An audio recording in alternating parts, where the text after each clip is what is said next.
Best-selling author and American psychologist Mary Pfeiffer said this: "We live in a world filled with language.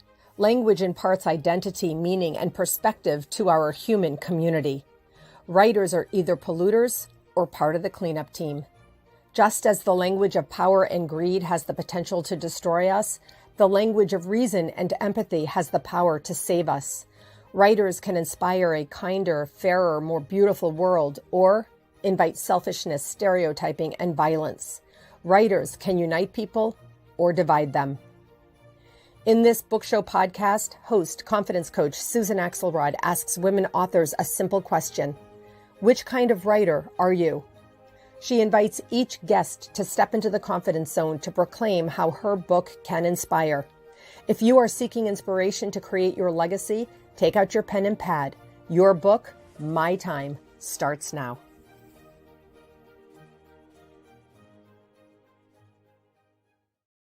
Hello, friends. Delighted to have you with us for this episode of your book, My Time.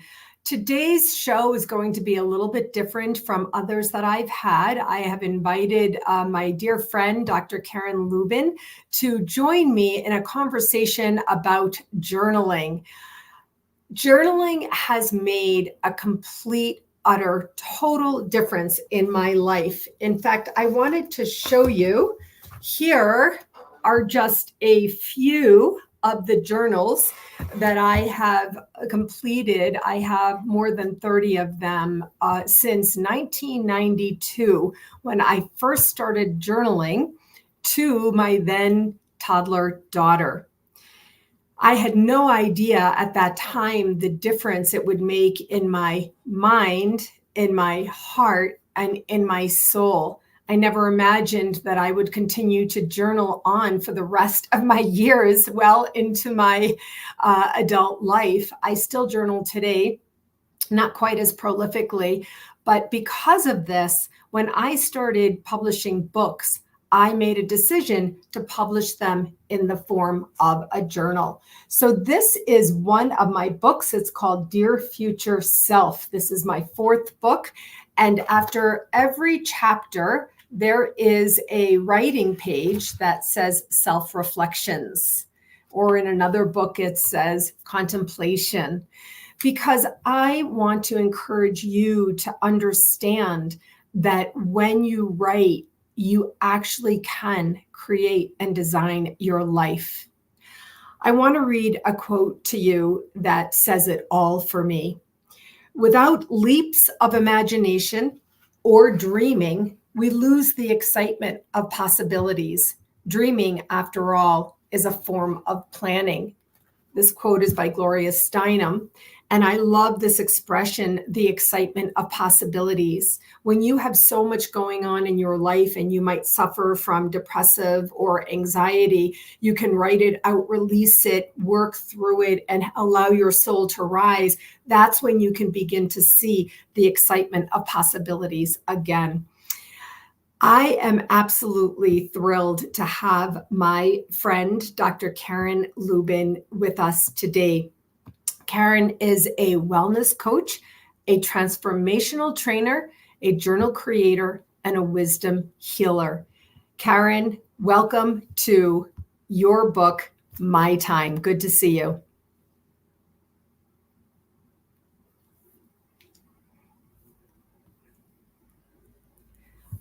Hold on, Karin, I can't hear you. Check your mic. There you are. Okay, there I am. That was a really cool introduction, and I want to just thank you for the beautiful intro, not only for myself, but for all people who want to do writing and want to journal.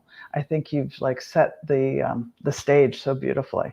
Thank you. I'm so glad. I do want to ask you to pick up one or two of your own books to show them to us first. These books are so beautiful. Well, so these are called My Life Through the Seasons, and they're a wisdom journal and planner. So I have a fall journal. I have, let's go to the winter. I have a winter journal, and each one is focused on a theme. So winter coming up is focused on self-love. Ah, Then I have spring, which is focused on prosperity and abundance. And then the last one for summer is a focused journal on relationships. oh, wow. First, Now, go ahead. Go ahead. I was going to say, first of all, these books are beautiful. That's why I wanted you to show them. It's so good to have a beautiful book. It's so good because it makes you want to pick it up and write in it. Okay, Yeah. I had forgotten that the seasons were connected to themes. What I love about this for journaling in particular, Karin, is that a lot of people tell me, I never know what to write. They Exactly. sit down, I never know Mhm. what to write. And so you have created the thematic prompts for them. Yes, I have actually a full structure that is to help people who, the whole concept here is that each season has a metaphor for us in regards to how we might be feeling internally. So these are self-reflection journals. They're not a nature journal, which would be more observational, like going out into nature and just observing and drawing and like writing down what you see. These are actually self-reflective journals structured so that if you're a deep thinker, but you're a busy deep thinker, you don't have a lot of time, then these are really for you, because what I found is that my clients were not taking the time, based on what you just said, that when it's a blank piece of paper, they're like, well, where do I start? So I created a very simple structure using the seasons as that metaphor to help them kind of go within. And then, like, we're going from fall now into winter. And so, lots of things have fallen down onto the ground, literally, leaves and everything. And now we're going into that winter time. So we've let go, or we've harvested, we've kind of put things aside. Maybe we're literally canning things, but we're also moving into this sense of silence, because the winter time is a quiet, reflective time, and it's an opportunity to also go within. And that's why I focus on self-love for this winter time. But the journal just has simple questions. So there is a question every day, and there are questions to really help you tap into how you're feeling, what might have triggered that or prompted that, and then what do you want to do. So you really get clarity quickly. And then there's some gratitudes, because you always want to, at least for me, I like to end with gratitudes, because this is really kind of a synthesis of a gratitude journal, a list making piece, because there's another page for just writing down all the things that you need to write down because it's stuck in your head, right? Or you're like ruminating so much on it. And at least I have done that. So Yeah. it was really helpful. And then even just to have one journal that holds everything, because what I notice is, I don't know about you, Susan, you just showed a lot of different journals, which seems like they were throughout the years, which is so cool. What I had, though, was like 5 journals that were all on my desk, one for my business, one for personal, one for, other things. And I had like too many things going on. So I tried to put it all into one book, basically. I see. That's interesting. No, my journals definitely were just ongoing journals. I started one, I finished one, I started one, I finished one. I went through years of a certain style of journal. And then at a very extremely significant, difficult, uh, sort of traumatic time in my life, I actually, my friend had given me this beautiful yellow journal that's radiate positive energy. And I turned it into like a vision board Beautiful. journal. Yeah, So that's I cool. spent some time here. You're going to appreciate this one. Get fit, get healthy. Yes, I Right. am. Okay. I do love that. It says time to take care of yourself. So I Mm-hmm. actually then also created that. So mine have just been ongoing. I want to talk for a moment about this idea with journaling of self-reflection. So my first book was called Your Job is to Be. And it's about reflecting on your life and how you want to be, not what you want to do, but how you want to be in your life, and so on. I have a book called Dear Younger Self and Dear Future Self. So Beautiful. these are thematic elements Yep. for self-reflection. Mm-hmm. So you mentioned there's like you called it a nature journal, but there's a different style that might be observing, Yep. which is interesting. But to tell you the truth, Karin, you and we are transformation bound, Yes, right? we are. I, Yes. I read Yes. on your website, it says, Karin teaches people who seek healing, clarity, and wisdom and intuitive leadership how Mm-hmm. to go deeper and become greater. Yep. So this is, I'm all about this, of course. And so I love this activation that journaling can offer. That what you just described, and also I took a program once called Sacred Rhythms, which is connected to the seasons in the same way that Oh, you nice. talked about it. Oh, it was Mm. so beautiful because one of the things I like to say is there's one thing that all of us have in common, and that's time. We all only have 24 hours in a day. Another thing that we all, no matter what we look like, who we pray to, or whatever, have in common is the calendar, right?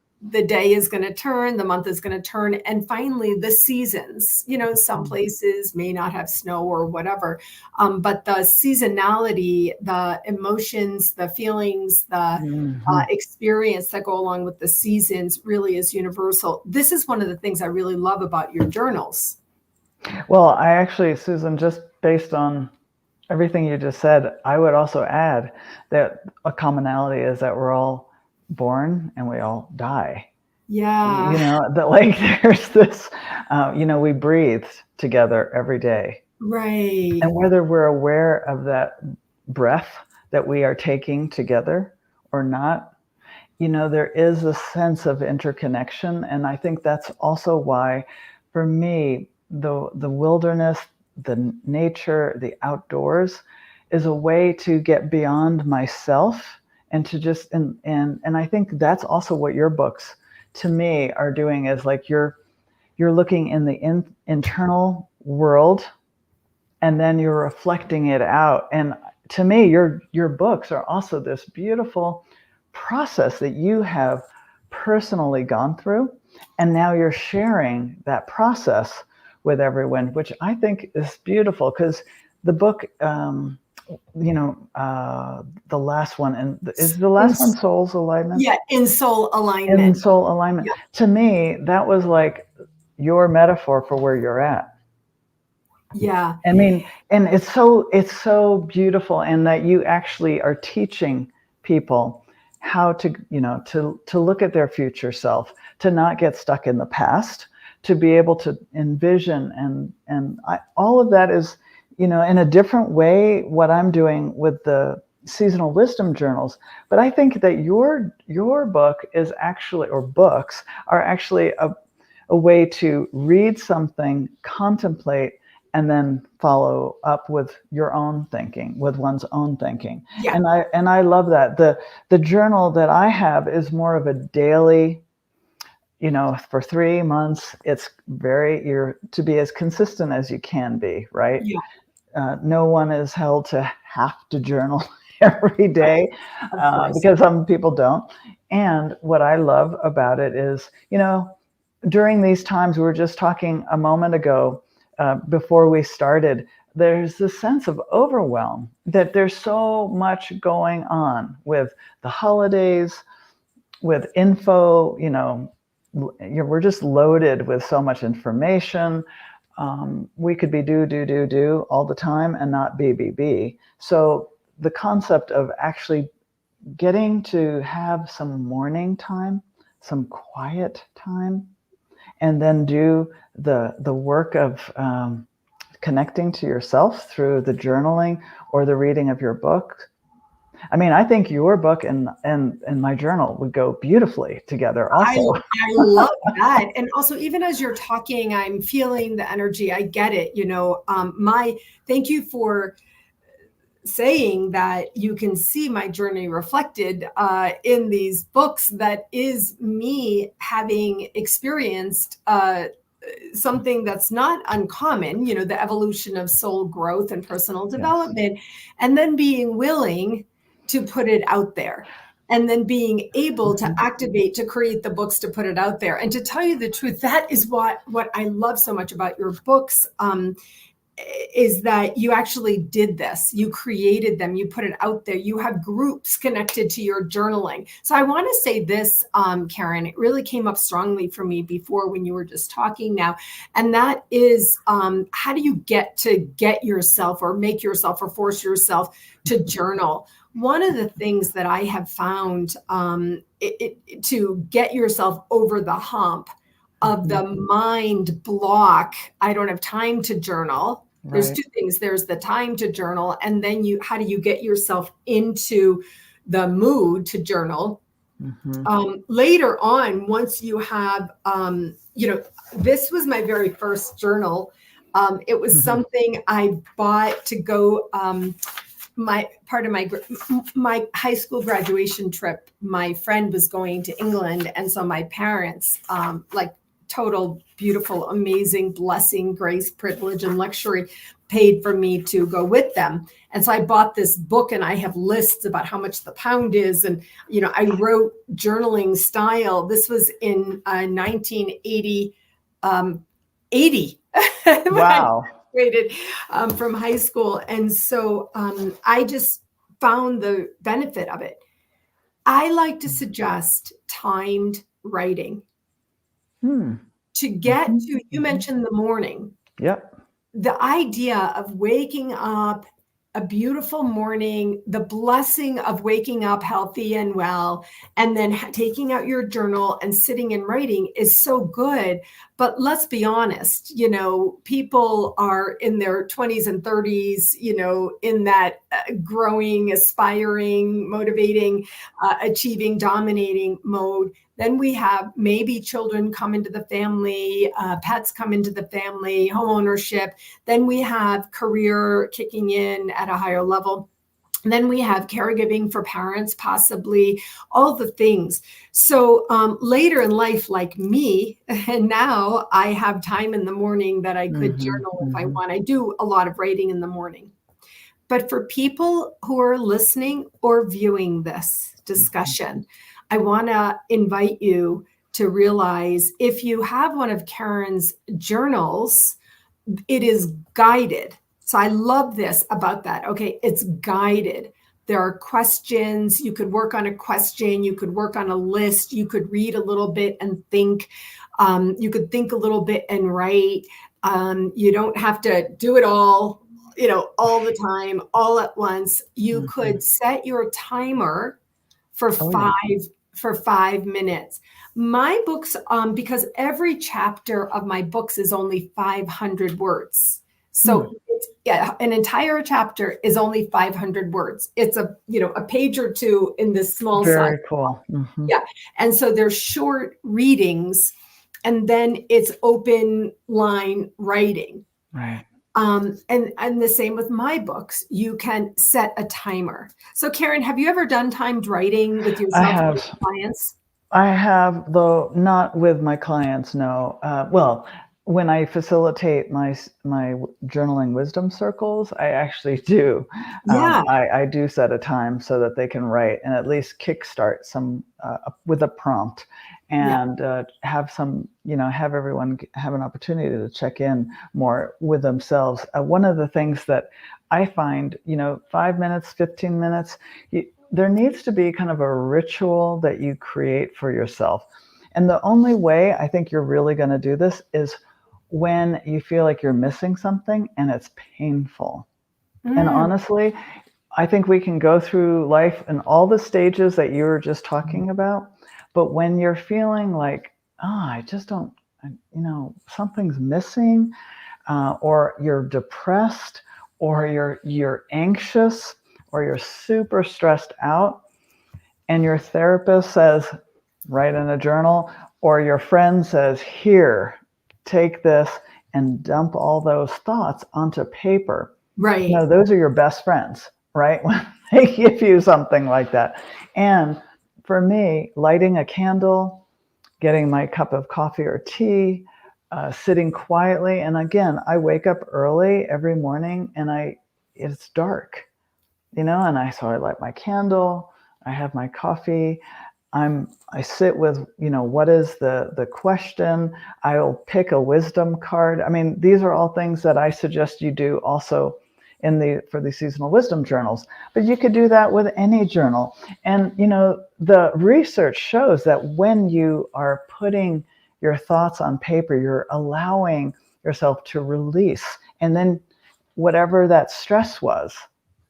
And then once you've released that stress, then you have an ability to witness more what is going on for yourself, so you can actually get some perspective. And then you can have, immediate ahas. And a lot of what I do in these journals is help you connect to feelings. Many people, when I ask, so how are you feeling? They're like, good, or they're bad. It's very simple. And there's a real depth to understanding, and mastering communication and understanding and discerning feelings and body sensations. So all of that is kind of embedded in these journals, because I think it helps then when you can discern how you're feeling. So let's say I was feeling sad, but maybe really what the sadness is that I have a sense of concern about somebody, but the only word I know is sad.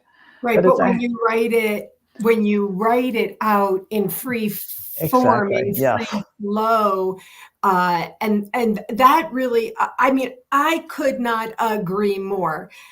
Journaling often gets triggered when you're overcoming something negative. So in my journals, another tip I could share is the way I started journaling. Was somebody had told me this all those years ago. I started the journaling practice, separate from my high school journaling, by writing to my daughter, to I little love Rebecca. that. Yeah, I I wrote love to that. little baby Rebecca. She was actually 2. And then I had to go into Ajita because Sarah was born. Now who am I writing to? But then I let all that go. I just wrote to my children, always intending and knowing that they would get these. So later in life, when it came to sex talk with their dad, I kept it to a minimum. But I definitely have found, without a doubt, that the journaling that sustained for me was when I was in difficulty. And then in the good times, I could go back and see, I can see I didn't write for all that time or something like that. Oh, that's lovely. I definitely agree with that. Nice. I want to ask you, though, Susan, just a little bit more about how your books came to be. I'm really curious about your process. Yeah. So thank you so much, because this is a process I work with people on, and this is the way that you can get something done. I was writing. I paid to be in a global online magazine for women in my world. That's how I get exposure. I made a decision to invest, not very much, but I invested. Then, because I invested in that opportunity, I met every single monthly deadline. To tell you the truth, Karin, they didn't care if I got my article in or not, because I paid the money. But I cared, because I loved the real-time monthly resonance of writing from a place of deep sharing, reflection and sharing. So after I had written my 17 months worth, I told my friend I was going to create a handout of the articles that I had published. And my friend had an independent press, and she said, because I had helped her create a lot of things, she said, I'm going to create a book for you from your articles. Oh, And that's great. in one weekend, without a doubt, my articles were already written. And in one weekend, I came up with what's called the front matter and the end matter of the book, the introduction, the preface, the dedication, all the things, the end matter, the, connect with, and all those things. And I had it to her, I'm not exaggerating, in 48 hours. Wow. And we already had the articles, and I came up with this title, Your Job is to Be, and it's called An Anthology to Inspire Soul Connection. So one of the ways I help people get shit done, GSD, is anthology work. And all of my books are anthologies of those articles. That's how many I've written. Actually, one of them, I do have a book on meditations that are my original meditations, but the others are all anthology books. And that's how I came to publish my first book. And I'm delighted to talk about that. So what about you? I'm dying to know, how did you get to, was this your first set or second set of journals? So this is my first set. How did you come to publish these journals? Well, I often walk out in nature, probably like you and a lot of people listening. And what I recognize is that I got so much solace, so much peace, a sense of being in something vastly much bigger. Yeah.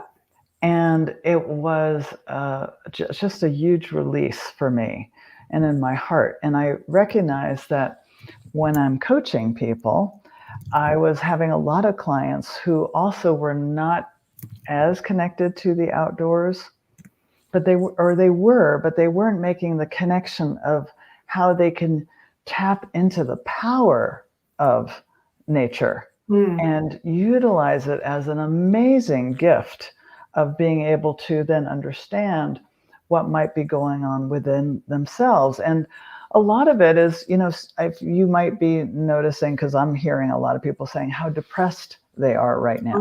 There's a lot of triggers that are happening for people around this holiday time. And there's lots of depression, and, people are dying, and there's all kinds of things that are, happening that people are being reminded of. And so one of the things is that, yes, it's winter time. We're going into that winter time. And so there has to, in order for there to be life, there also has to be death. In order for us to have happiness, there also is depression and sadness. Right, polarity. Yes, and so there's this recognition that these natural rhythms that you were talking about before, these seasonal rhythms are actually, this ebb and flow is happening outside of us all the time, and it's consistent. I mean, it might look every day a little different because it is, and yet there's the cycle. The larger cycle is definitely happening. And I found it to be a very useful way to then be able to be nature inspired. And so I am, nature inspired. I want to help others to find inspiration in their way, in their connection to the outdoors. And then I also want that transformation, that inner self-reflection. So I put the pieces, I worked with therapists. I really took the best of the best from positive psychology, from the science of gratitude, from brain-based research, and I put it all with the element of observing nature, of the celestial things that are going on in our outer skies, recognizing when there's a full moon, when it's a new moon, like I think it's tonight actually is our new moon. It's right. And then tomorrow and the next day are these amazing meteor showers. And just being able to go, oh, that's what's happening, not just my little world here. Right. But there's this bigger thing. So I just I synthesized it and put it together into a way that I felt would be something that you could take a little bite or chunk of. And that's what I did. So it was short and sweet, and it's a daily thing. And there's even a place where you can do coloring. And, I'm not an artist, or I don't consider myself one, and I don't know about, some of you might be, love to color and fill in. And that is actually a fantastic meditative practice. Yeah. So I have that in the journal as well. So, you can come in at different angles. And again, just take 5 to 15 minutes to do this every day or whatever days you want to do. We have just about one more minute. So I want to tell you that I really would like to, this is only one set of journals that Karin has. The other set of journals is a very special set in a totally different way. This is special, and the other one is very special in its own right. And so, Karin, I would really like to do a full 1 hour episode on your other set of journals, because I happen to be familiar with the nature of them. So I'm going to let you know that we're going to leave that. Okay. I want to say so much that this practice, while you were talking before, I dropped into the comments 10 ways that dedicated journaling can help you. And I called it a dedicated journaling practice, because all energy work, all healing work, all mindfulness work is actually a practice.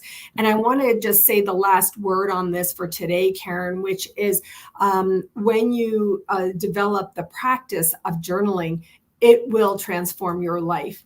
And so, Karin, I want to thank you so much for being here today. Thank you for sharing about your beautiful journals. We're going to drop a link to how people can buy them in the comment lines. And then also, Karin offers circle groups connected, writing groups connected to her journals. So there's a lot more available to you. Karin, I'll also drop your website in the comments as well.